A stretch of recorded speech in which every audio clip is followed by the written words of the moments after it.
सुनेगा और आपकी प्रार्थनाओं का जवाब देगा। आप जितने भी लोग इस प्रार्थना में जुड़े हुए हैं, मैं एक छोटी प्रार्थना करूंगा, उसके बाद मैं शुरू करूंगा, प्रभु का वचन बांटूंगा आपके साथ। धन्यवाद प्रेमी स्वर्गीय पिता, मेरे इन सभी भाई बहनों के लिए जो इस समय इस प्रार्थना में जुड़े हुए हैं और अपने अपने घरों से देख रहे हैं। मैं विनती करता हूं प्रभु कि आप इनको आशीष दें, आप इनको स्पर्श करें और छुएं और इनके साथ तेरी महिमा प्रकट करें, तेरा चमत्कार प्रकट करें, तेरा अनुग्रह इनके ऊपर हो। और जो प्रार्थना मैं यहाँ से करता हूँ प्रभु, ये प्रार्थना इनको लग जाए, यीशु मसीह के नाम से। आमीन, आमीन, आमीन, हालेलुया। ओके, तो एक वचन मैं आपके सामने इस समय पढ़ने जा रहा हूं, आप ध्यान से सुनना, ठीक है?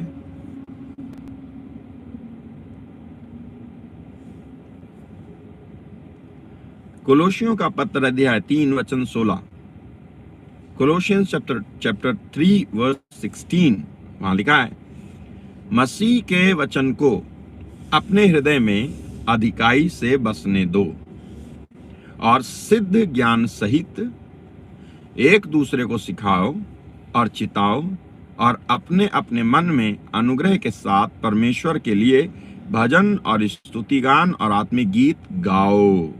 हालेलुया। मसीह के वचन को अपने हृदय में अधिकाई से बसने दो। ओके, तो यहां लिखा है मसीह के वचन को अपने हृदय में अधिकाई से बसने दो। तो कैसे मसीह का वचन आपके हृदय में अधिकाई से बसेगा? हाँ,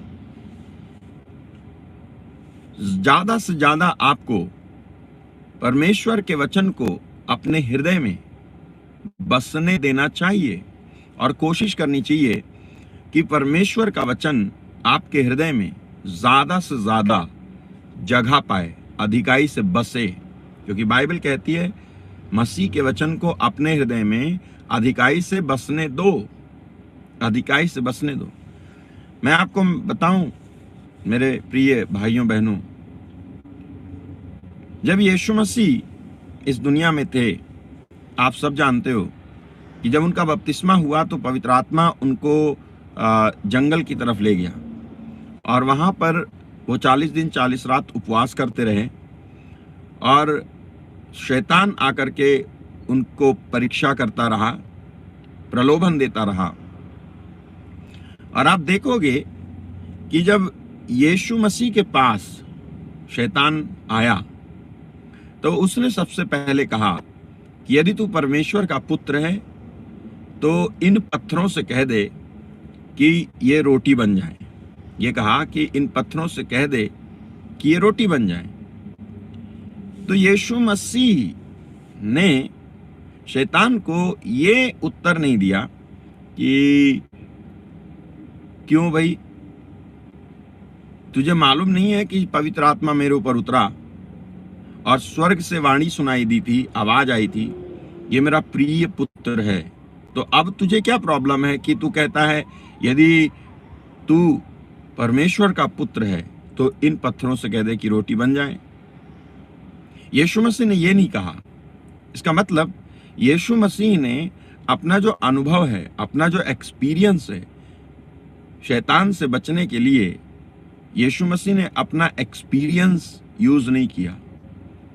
और कोई भी जो आप यीशु मसीह में हो, आप एक बात अच्छे से समझ लेना कि शैतान से लड़ने के लिए और उसके द्वारा जो बातें वो पैदा करता है उन पर जीत हासिल करने के लिए आपको आपका अनुभव काम नहीं देगा, आपका एक्सपीरियंस काम नहीं देगा। याद रखना, शैतान आपके एक्सपीरियंस के द्वारा हराया नहीं जाएगा। आपके अनुभव के द्वारा शैतान की हार नहीं होगी। यीशु मसीह ने शैतान को हराने के लिए और उसे निरुत्तर करने के लिए और अपने पास से भगाने के लिए यीशु मसीह ने अपने एक्सपीरियंस को यूज नहीं किया। उनको अनुभव हुआ था कि आसमान से आवाज आई कि तू मेरा परम प्रिय पुत्र है, लेकिन उस अनुभव को यीशु मसीह ने यूज नहीं किया। तो क्या कर रहा मालूम है? याद है क्या कहा था यीशु ने? लिखा है। यीशु ने कहा लिखा है। यीशु ने कहा लिखा है, यानी वचन बोला। वचन बोला। कोई कैसे वचन बोल सकता है जब तक उसे याद ही ना हो, जब तक उसके दिल में वचन है ही नहीं, वचन हो ही ना, तो बोल सकता है क्या? कभी नहीं। अगर वचन आपके दिल में नहीं है और अधिकाई से बसा हुआ नहीं है, आपको मालूम है शैतान से लड़ने के लिए और शैतान की बातों को रद्द और खारिज करने के लिए जो आपके दिमाग में हर पल आने को तैयार रहती है, बिना वचन को आपके हृदय के अंदर ज्यादा से ज्यादा अगर आप नहीं रखते हो तो बिना उसके आप शैतान को हरा नहीं पाएंगे और वो आपके जीवन को नकारात्मक बातों से लगातार भरना जारी रखेगा। ठीक है? ना केवल नकारात्मक बातें आपके जीवन में भर जाएंगी, बल्कि और भी बातें हैं जो आपके जीवन में भर जाएंगी। मैं आपको बताऊं, याद है आपको यीशु मसीह ने मत्ती के सुसमाचार में कुछ कहा था? मत्ती के सुसमाचार में मैथ्यू चैप्टर मेरे हिसाब से 12 होना चाहिए, और हाँ 12, मैथ्यू चैप्टर 12, और उसका वचन है 34 12:34 में क्या लिखा हुआ है? लिखा है, सांप के बच्चों, तुम बुरे होकर अच्छी बातें कैसे कह सकते हो? है ना? सांप के बच्चों, तुम बुरे होकर अच्छी बातें कैसे कह सकते हो? जो हृदय में भरा है वही तो मुंह से बाहर आता है।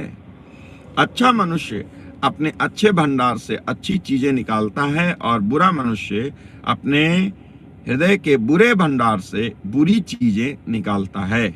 मैं तुम लोगों से कहता हूं कि न्याय के दिन मनुष्य को अपनी हर एक निकम्मी बात का लेखा देना पड़ेगा। हालेलुया। ओके, तो यहां पर यीशु कह रहे हैं कि जो हृदय में भरा हुआ होता है वही बाहर आता है। और आपको मैंने पढ़ के बताया कि कोलोशियंस चैप्टर 3 वर्स 16 में लिखा हुआ है, कोलोशी 3:16 में लिखा हुआ है कि तुम अपने हृदय को वचन से भर लो।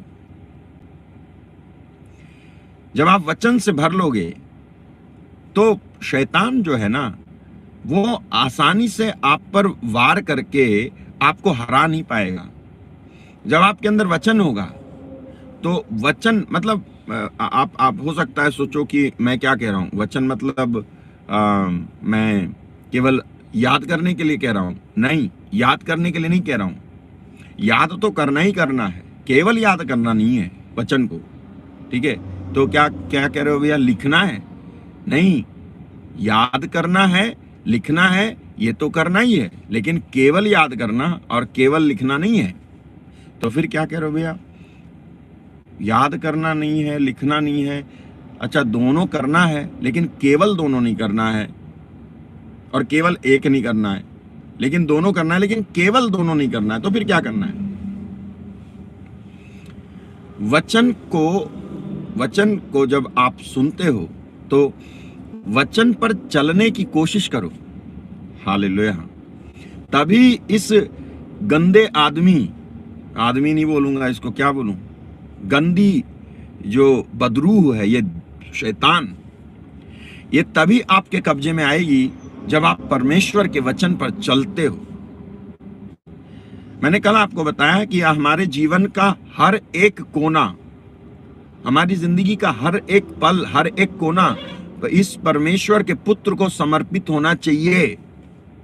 यह नहीं कि आप जो है शराब, बीड़ी, सिगरेट, पान, तंबाकू खाते पीते थे और आपने वचन सुना तो आपने सबसे बड़ी जो चीज थी शराब वो और या नशा वो तो छोड़ दिया, लेकिन सबसे छोटी चीज तंबाकू खाना तुमने, जर्दा खाना तुमने, विमल खाना तुमने छोड़ा नहीं, सब छोड़ दिया।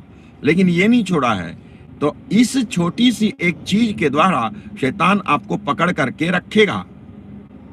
और आपको मैं बताऊं, आपसे चीजें छूटती नहीं है, छूटती इसीलिए नहीं है क्योंकि आप वचन पे चलते नहीं हो। जब आप वचन पे चलोगे तो वो चीजें जो गलत हैं, वो चीजें जो परमेश्वर के इस मंदिर को दूषित करती हैं, वो छूट जाएंगी आपसे। आप समझ रहे हैं मेरे भाई मेरी बहन? जो चीजें आपके जीवन में हैं लेकिन गलत हैं, वो छूट जाएंगी। अच्छा, देखो, आप में से कई लोग हैं जो जो जो कहते हैं कि आपसे नशा नहीं छूटता। आप कहते हो आप कोई आदत होती है, आदत नहीं छूटती। हो सकता है आप कहो कि आपसे झूठ बोलना छूटता नहीं है। तो कोई हो सकता है कोई गंदी चीज देखना आपसे छूटती ना हो। ठीक है, माफ कीजिएगा, बताना पड़ता है। ठीक है, इसे गलत मत समझना। ये सब चीजें होती हैं, कई लोगों से छूटती नहीं है। और दूसरी चीजें होती हैं जो नहीं छूटती हैं लोगों से। गुस्सा बहुत आता है, ईर्ष्या बहुत होती है, जलन बहुत होती है, कंपटीशन बहुत होता है। गलत होता है, छूटता नहीं है लोगों से। क्यों नहीं छूटता है मालूम है? हृदय वचन से भरा हुआ नहीं है। जब वचन से भर जाएगा तब छूट जाएगा। तो परमेश्वर के वचन को लिखो, पढ़ो और उस पर चलो, याद करो। लिखो, पढ़ो, चलो, याद करो। क्या क्या बोला मैंने? लिखो, पढ़ो, इसमें से किसी को भी आप पहले कर सकते हो। अच्छा, आप वचन पर चल नहीं सकते अगर आप पढ़ते नहीं हो। तो हो सकता है कोई ये कहे, ए भैया हम तो जो है पढ़े लिखे ही नहीं है, तो हम क्या करें? सुनो, अगर आप पढ़े लिखे नहीं हो ना, तो भी आपके पास एक्सक्यूज नहीं है, कोई बहाना नहीं है कि मैं तो पढ़ा लिखा नहीं हूं तो फिर मैं तो बच गया। तो जो सारे अनपढ़ हैं तो सारे स्वर्ग चले जाएंगे क्या? क्योंकि वो पढ़े लिखे नहीं है और उन्होंने वचन नहीं पढ़ा, और इसलिए वो प्रभु के सामने जाकर के खड़े हो जाएंगे और कहेंगे प्रभु हमें पढ़ना लिखना तो आता नहीं था। और आप थे कि आप जो है आपके जो दास दासी थे वो ये बताया करते थे कि पढ़ो, लिखो, याद करो, उस पर चलो। तो हम तो पढ़े लिखे थे नहीं, तो कहां से हम याद करते, कहां से हम उस पर चलते? तो इसलिए हमें तो स्वर्ग में जगह दे दो ना। एक और चीज है बाइबल में, वचन सुनो। अगर आप अनपढ़ हो तो आप बहरे तो नहीं होगे कम से कम। ठीक है, अब हो सकता है कोई कहे भैया अच्छा जो बहरा है वो तो जो बहरा है वो क्या कर सकता है? उसका रिश्तेदार तो होगा कोई, उसका भाई तो होगा कोई, वो चले वचन पे, वो सुने, वो चले वचन पर। हो सकता है आप कहो कि भैया अगर वो भी ना हो तो आप परेशान मत हो, आप तो नहीं हो ना अनपढ़। उस बहरे का जिसका कोई है ही नहीं, जिसने वचन सुना ही नहीं, पढ़ा ही नहीं, देखा ही नहीं, आप उसके लिए चिंता मत करो। आप ऐसे लोगों के लिए प्रार्थना करो कि वो भी वचन सुने, उनके भी कान खुलें। लेकिन यदि कान रखते हुए, आंख रखते हुए, मुंह रखते हुए, बुद्धि रखते हुए, हृदय रखते हुए, आपके अंदर, आपके शरीर में सारी फैकल्टी हैं, सब कुछ रखते हुए भी आप परमेश्वर के वचन को ना तो पढ़ते, ना सुनते, ना चलते, ना लिखते, ना याद करते, तो इन सब फैकल्टियों का जवाब तो आपको देना पड़ेगा ना। प्रभु तो आपसे पूछेगा कि मेरे वचन को तुमने अपने हृदय में अधिकाई से बसने क्यों नहीं दिया? मैं सच बता रहा हूं मेरे भाई मेरी बहन कि आप ये काम करो। परमेश्वर के वचन को जब आप सुनते हो, आप उसके वचन को अधिकाई से बसने दो आपके अंदर।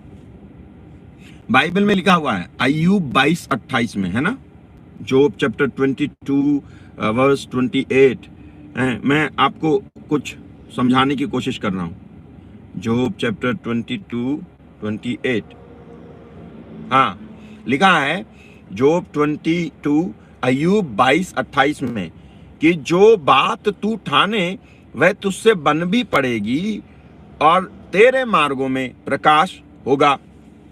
अब समझ लो ये एक वचन है। तुमने इसको हो सकता है अनपढ़ ने सुना और पढ़े लिखे ने लिख लिया। अय्यूब 22-28। तो अब इस वचन के साथ आपका रवैया क्या होना चाहिए, आपका स्वभाव इस वचन के साथ क्या होना चाहिए? परमेश्वर के वचन को जीवित मानते हो कि नहीं मानते, या परमेश्वर के वचन को आप केवल लिखा हुआ मानते हो, या परमेश्वर के वचन को ऐसा समझते हो जैसे दूसरी किताबों में अक्षर लिखे रहते हैं वैसा मानते हो? अगर जीवित मानते हो तो मानो कि ये जो लिखा हुआ है ये आपके लिए सत्य हो जाएगा। मानो इस बात को। शैतान ये कोशिश करेगा कि आपके अंदर से वचन के प्रति विश्वास को खत्म किया जाए, और वो ये करता आया है। आप भूलना मत, परमेश्वर ने आदम और हेवा को वचन दिया था और कहा था कि इस बगीचे के सभी पेड़ों के फल तुम खा सकते हो, और कहा था यहां पर एक भले बुरे का वृक्ष लगा हुआ है उसमें भी फल लगता है, उसका मत खाना। ये आज्ञा थी, ये कहा था प्रभु ने। लेकिन उन्होंने उनको जो वचन दिया गया था ना, उस वचन के साथ में उनका जो व्यवहार था, उनका जो एटीट्यूड था, वचन के साथ में आपका एटीट्यूड, आपका व्यवहार कैसा है? ईश्वर के वचन के साथ में आपका व्यवहार किस तरह का है, आपको इस बात को देखना होगा। आप जो है इससे बच नहीं सकते।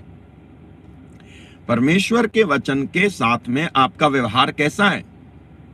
क्या आपके अंदर परमेश्वर के वचन के प्रति श्रद्धा है? श्रद्धा मतलब भय। हालेलुया। श्रद्धा मतलब भय।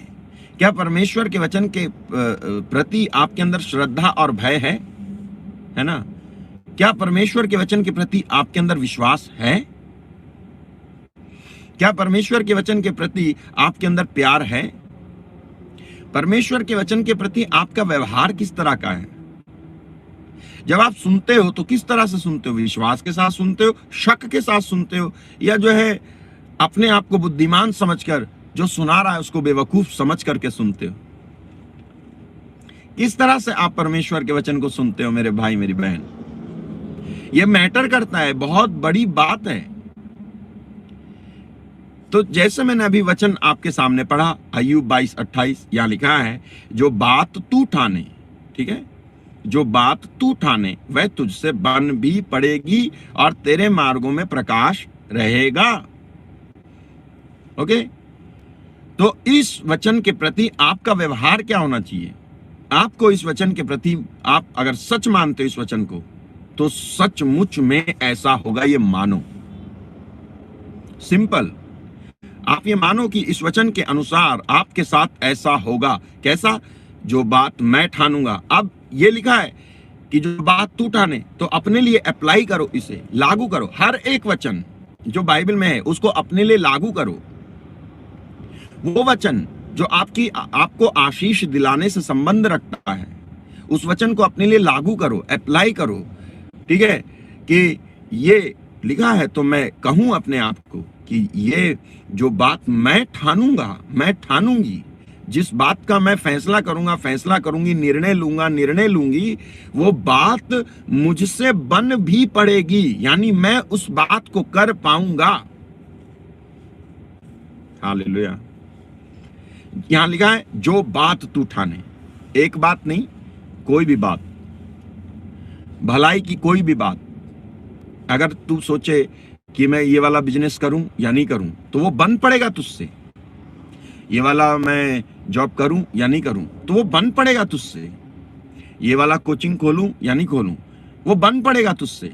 आपको मालूम है, लोग मुझसे पूछते हैं, भैया हम एक दुकान खोलना चाहते हैं, आप ये बताओ परमेश्वर की इच्छा है या नहीं है? सिंपल। परमेश्वर की इच्छा कि आपकी दुकान चलेगी या नहीं चलेगी है या नहीं है, ये कैसे पता करोगे आप? Very simple. क्या आप परमेश्वर के वचन पर चलते हो? जो वो कहता है आप मानते हो? वो कहता है झूठ मत बोलो, आप करते हो ऐसा? चोरी मत करो, आप करते हो ऐसा? व्यभिचार मत करो, मानते हो? गाली मत दो, मानते हो? प्रार्थना किया करो, मानते हो? दान दिया करो, जिस नाप से तुम नापते हो उसी नाप से तुम्हारे लिए भी नापा जाएगा, ऐसा करते हो? हाँ, एक दिन मैंने बोला था कि आप चेक लिस्ट बनाओ कि मेरे जीवन में कहां कहां परमेश्वर के वचन को पालन करने की कमी रह रही है। आप ऐसा करते हो? इससे पहले कि आप ये पूछ रहे हो, इससे पहले कि आप ये पूछो कि मैं दुकान खोलूंगा, मैं कोचिंग खोलूंगा, मैं जो है बिजनेस करूंगा, ये चलेगा या नहीं चलेगा, मैं घर बनाऊं, ये बनेगा या नहीं बनेगा, ये पूछने से पहले कम से कम ये बताओ मुझे कि आप परमेश्वर की बात मानते हो क्या? उसके वचन को आपके हृदय में अधिकाई से बसने दिया है क्या? उसका वचन आपके दिल में पहले नंबर 1 स्थान पे है क्या? जब सवेरे जागते हो तो सबसे पहले हाथ में कौन सी चीज उठाते हो? वचन या फोन? बाइबल या फोन या लैपटॉप? सबसे पहले क्या दिमाग में आता है तुम्हारे?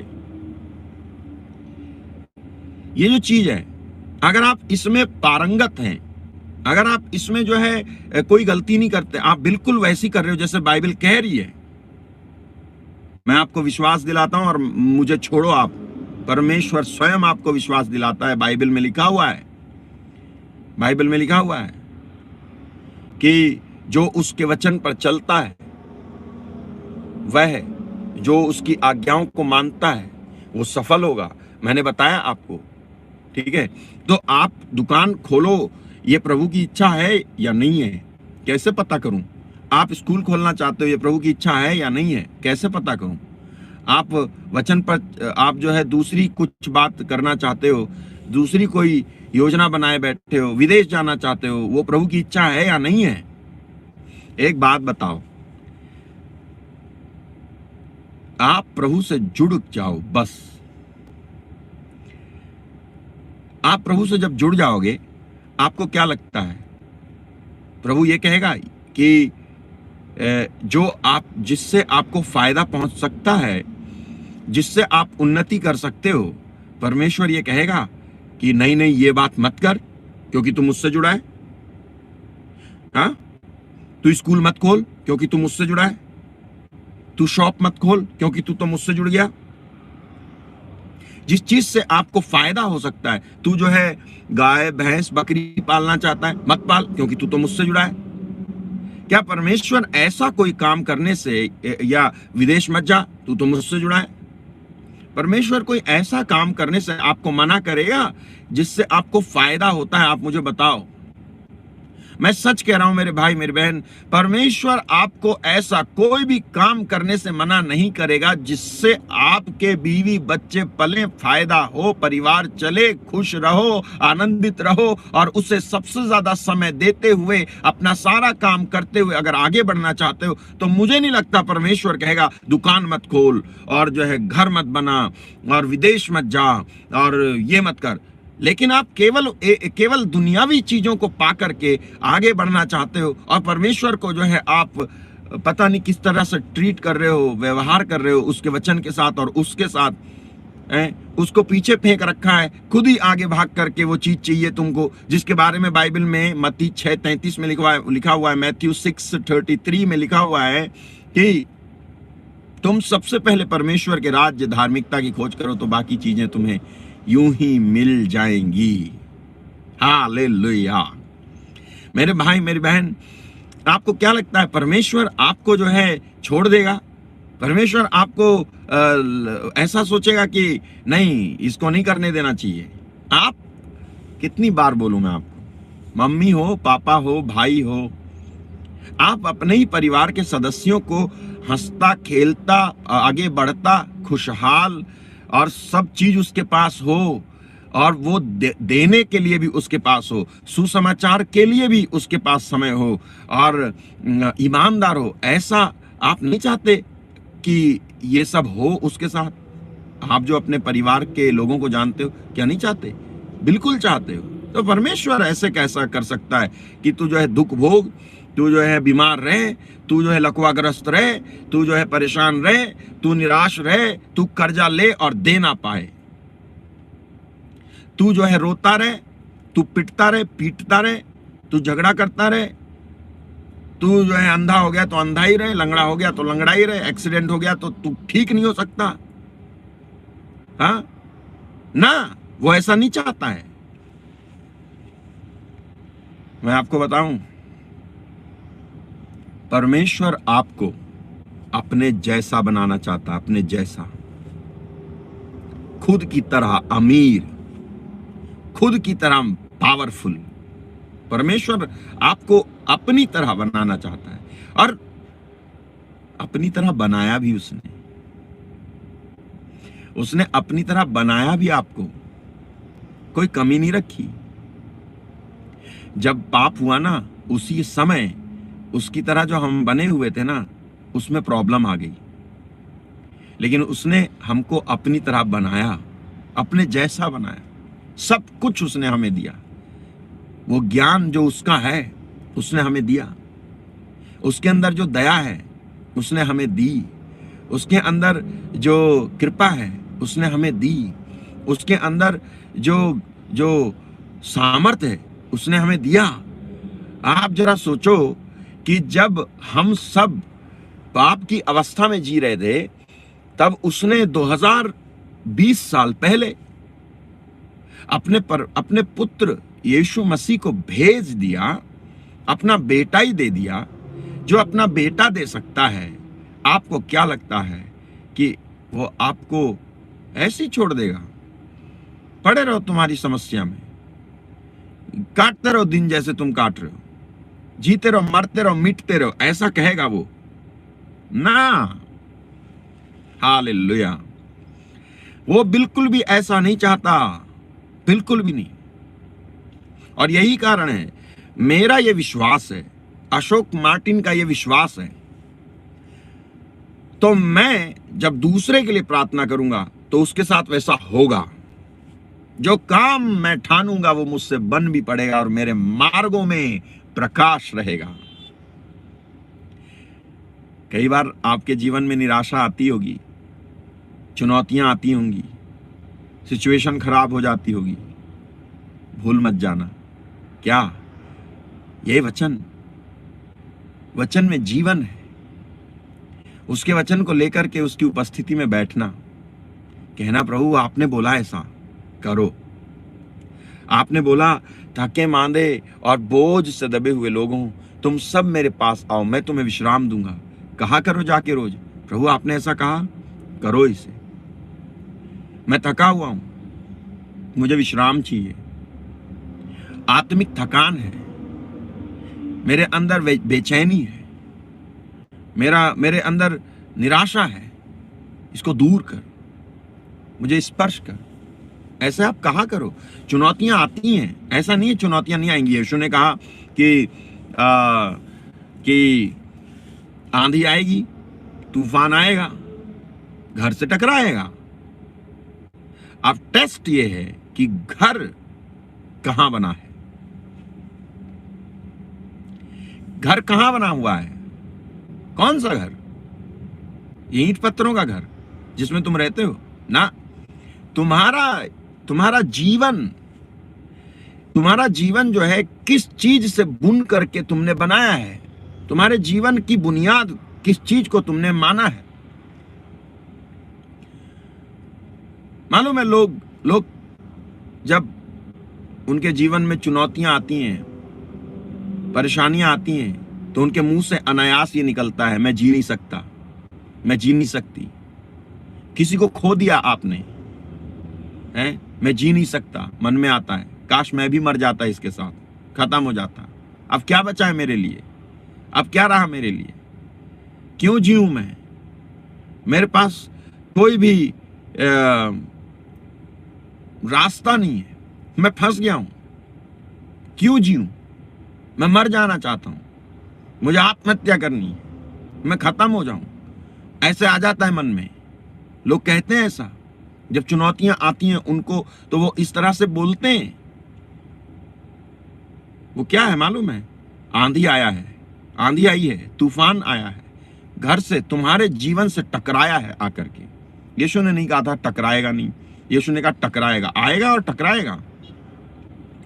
तो आया और टकराया, जब टकराया तो तुम हिल गए और कहने लग गए कि मैं मर जाऊंगा, मैं भी खत्म हो जाऊंगा। लेकिन जिसका जीवन परमेश्वर के वचन पर बना है, जिसके जीवन की बुनियाद परमेश्वर का वचन है, जिसका हृदय परमेश्वर के वचन से भरा हुआ है ना, वो व्यक्ति ऐसी बातों के आने पर बिल्कुल ये नहीं कहेगा कि मैं भी मर जाऊंगा, मैं क्या फायदा जीने से। मालूम है वो क्या कहेगा?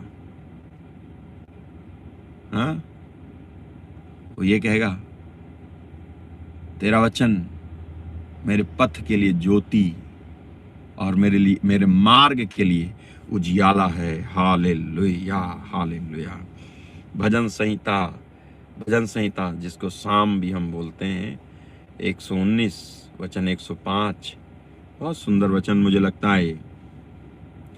तेरा वचन मेरे पांव के लिए दीपक और मेरे मार्ग के लिए उजियाला है। हालेलुया। तेरा वचन मेरे मार्ग के लिए क्या है? दीपक, और मेरे पांव के लिए दीपक, मेरे मार्ग के लिए उजियाला है। तो जिस व्यक्ति ने अपने दिल को परमेश्वर के वचन से अधिक भर लिया है, वो चुनौतियों के आने पर सिर नीचे नहीं करेगा, बल्कि सिर ऊपर उठाएगा और विश्वास करेगा कि मेरा प्रभु महान है। ये स्थिति परिस्थिति मेरा कुछ नहीं बिगाड़ सकती, ये लोग जो मेरे खिलाफ खड़े हो गए ये मेरा कुछ नहीं बिगाड़ सकते। ये जो सिचुएशन एक हफ्ते के लिए शायद होगी, आपको लग रहा है जीवन भर के लिए खड़ी होगी, आप उससे निराश नहीं होगे। कब? जब वचन आपके दिल में भरा हुआ होगा। जब वचन भरा हुआ होगा ना आपके अंदर, तो वचन मुंह से निकलेगा भी। डिफरेंट सिचुएशन में वचन मुंह से आपके निकलेगा। ठीक है? तो वचन के प्रति आपके व्यवहार को सही करो, परमेश्वर के वचन को इज्जत से सुनो। सुनते नहीं हो, भागते रहते हो, इधर उधर घूमते रहते हो। ब्रदर अशोक बोलता रहता है, भाई अशोक बोल रहा है, आप इधर उधर घूम रहे हो, सुनते तो हो नहीं। सुना करो, वचन सुनना बहुत जरूरी है। आप जानते नहीं हो, वचन आप नहीं सुनते हो तो कितना बड़ा जंगल उगा हुआ है आपके जीवन में, कितना बड़ा जंगल उगा हुआ है, और आप हैं कि आप उसी में सोच रहे हो इसी जंगल में मंगल होगा। ना ना, जंगल में मंगल नहीं होगा, आग लगेगी, आग लगेगी। दुनिया की बहुत सारी बातें आपके मन में भरी हुई हैं, चिंता भरी हुई है, दुख भरा हुआ है, निराशा भरी है, गुस्सा भरा है मन के अंदर, चोट भरी हुई है मन के अंदर, टेंशन भरी हुई है, बेचैनी भरी हुई है मन के अंदर, ईर्ष्या भरी हुई है, घमंड भरा हुआ है मन के अंदर। क्यों? वचन नहीं भरा, इसलिए वचन को भर दो। ये सारा अंधकार तुम्हारे अंदर से बाहर निकलेगा। ए भैया, कैसे वचन भरे? हो सकता है आपको, कैसे मैं इस हृदय को, अपने हृदय को वचन से भरूं? मैंने क्या कहा? सुनो, लिखो, पढ़ो, याद करो और चलो। हालेलुया। सुनो, पढ़ो, लिखो, याद करो, चलो। सुनो, पढ़ो, लिखो और चलो और याद करो। 5 चीजें आप करो। वचन के प्रति आपका यह व्यवहार हो। आप वचन को सुनो, वचन को पढ़ो, वचन को याद करो, वचन पर चलो। जब आप ये करेंगे ना, तब आप देखना कि आपके मार्गों में उजियाला होगा, अंधियारा नहीं होगा। अगर फंस भी गए ना, अगर फंसा भी दिया ना तुमको, तो भी निकाल लेगा प्रभु आपको। आप फिर प्रभु के बच्चे बन जाते हो, आप उसकी औलाद हो, और वो अपनी औलाद को फंस गया होगा ना तो भी निकाल लाएगा। आंधी तूफान आते हैं, टकराएंगे आपसे, निराशा होगी, चुनौती होगी, धमकी मिलेगी, टेंशन में डूब जाओगे शायद, लेकिन प्रभु आपके साथ है ना, क्योंकि आप उसके वचन को इज्जत देते हो। उसके वचन को जब आप इज्जत देते हो, आप नहीं जानते कि आप क्या कर रहे हो। परमेश्वर ने अपने वचन को अपने बड़े नाम से भी अधिक आदर दे रखा है, ऊंचा रखा है। आप जब उसके वचन को सुनते हो, इज्जत देते हो, तो आप क्या कर रहे हो मालूम है? आप सीधे सीधे यीशु मसीह से संबंध बना रहे हो। वो शब्द ने शरीर धारण कर हमारे बीच निवास किया। इसलिए वचन सुनना बहुत जरूरी है। जब आप ऐसा करोगे, आप पाओगे कि आपके जीवन से समस्याएं हट जाएंगी, निराशाएं हट जाएंगी, बीमारियां जाएंगी छोड़ के आपको, टेंशन, अरे उसका पापा भी जाएगा छोड़ करके आपको। किसी ने आपको इस बात के विषय में विश्वास नहीं दिलाया है।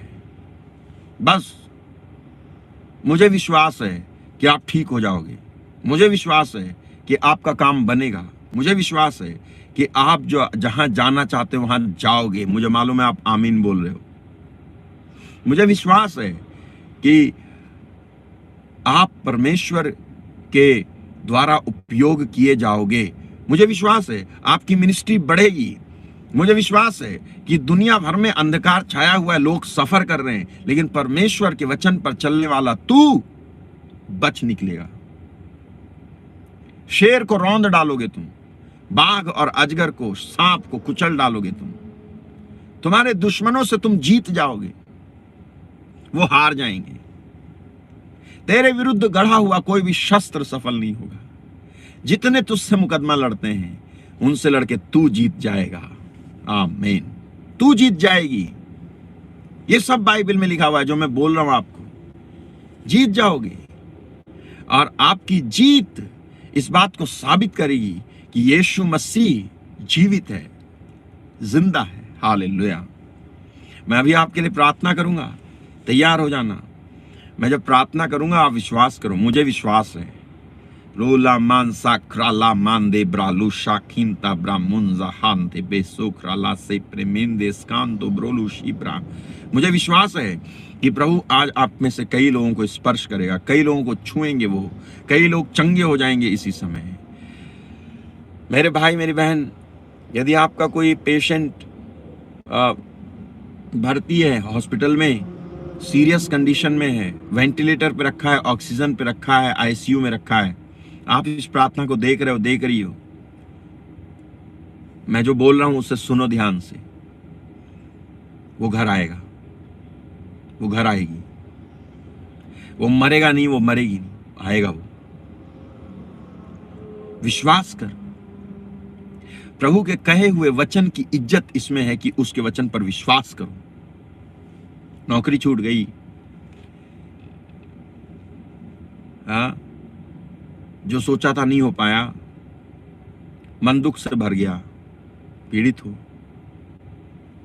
डर लग रहा है, पति ने छोड़ दिया, कोई आपको देखने वाला नहीं है, अकेली हो गई हो, अकेले हो गए। एतुरा शीक्रा लामान तो ब्रोहु शाखान दे प्रेलिस। Have faith, have faith. विश्वास कर,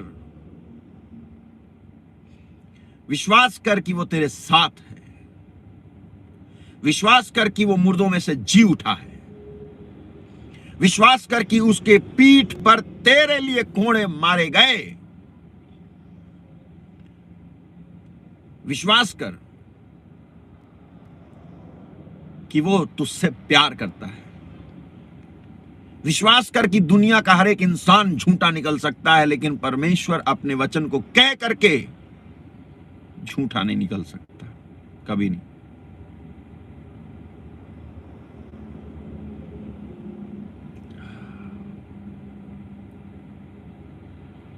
विश्वास करें। पवित्र आत्मा इस समय मूव कर रहा है। पवित्र आत्मा इस समय विचरण कर रहा है यहां पे, मैं महसूस कर रहा हूं। आप में से कई लोगों के साथ इस समय हो रहा है, मैं जो कह रहा हूं इस समय हो रहा है आपके साथ, इस समय हो रहा है। उसके वचन को अपने हृदय में अधिकाई से बसने दो। धन्यवाद पवित्र आत्मा, धन्यवाद धन्यवाद। मैं प्रार्थना करने जा रहा हूं, मुझे प्रभु का आत्मा प्रेरित कर रहा है, यहां पर रोक रहा है, वो मुझे कह रहा प्रार्थना कर, विश्वास करें। आपकी जॉब छूट गई, आपका काम नहीं बना, आपको बहुत सारी बातें सुनने को मिली, आप निराश हो, अन्य भाषा बोलो। डोंट गिव अप, हिम्मत न हार। हमारे प्रभु ने हमें जो है उपाय दिया है, समाधान दिया है। हम निराश होने वालों में नहीं हैं।